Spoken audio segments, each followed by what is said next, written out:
નમસ્કાર મિત્રો, વિડીયોમાં તમારું સ્વાગત છે। જી હા મિત્રો, અત્યારે હાલના મોટા અને મહત્વના સમાચાર સામે આવી રહ્યા છે। તો મિત્રો, સમાચારમાં વાત કરીએ તો ગુજરાતમાં ચકચારી મચી જાય તેવી ઘટના સામે આવી।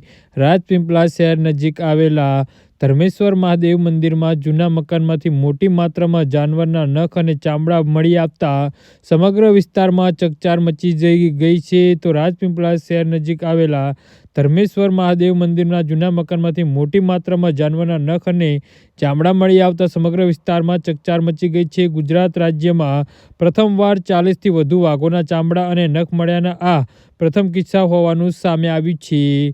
તો મંદિરના ટ્રસ્ટી અને વન વિભાગને જાણ કરી હતી અને મંદિરના ટ્રસ્ટી દ્વારા શંકાસ્પદ વસ્તુઓ મળી આવતા તરત જ વન વિભાગને જાણ કરવામાં આવી હતી। માહિતી મળતા જ રાજપીપળા રેન્જના રેન્જ ફોરેસ્ટ ઓફિસર જિગ્નેશ સોનીએ અને તેમની ટીમ મંદિર ખાતે પહોંચીને તપાસ હાથ ધરી હતી। વન વિભાગની તપાસ દરમિયાન કુલ 37 વાઘોના નખ અને ચામડા અને 4 ચામડાના ટુકડા અંદાજિત 133 વાઘના નખ મળી આવતા હોવાનું બહાર આવ્યું છે।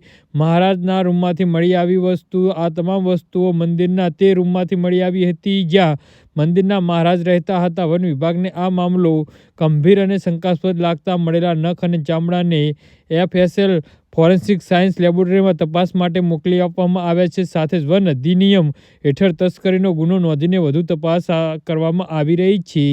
જી હા મિત્રો, તો આના વિશે તમારું શું કહેવું છે તો નીચે અમારી કમેન્ટ બોક્સમાં જરૂરથી જણાવજો। અમારી યુટ્યુબ ચેનલને સબસ્ક્રાઈબ કરવાની ભૂલતા નહીં। ધન્યવાદ।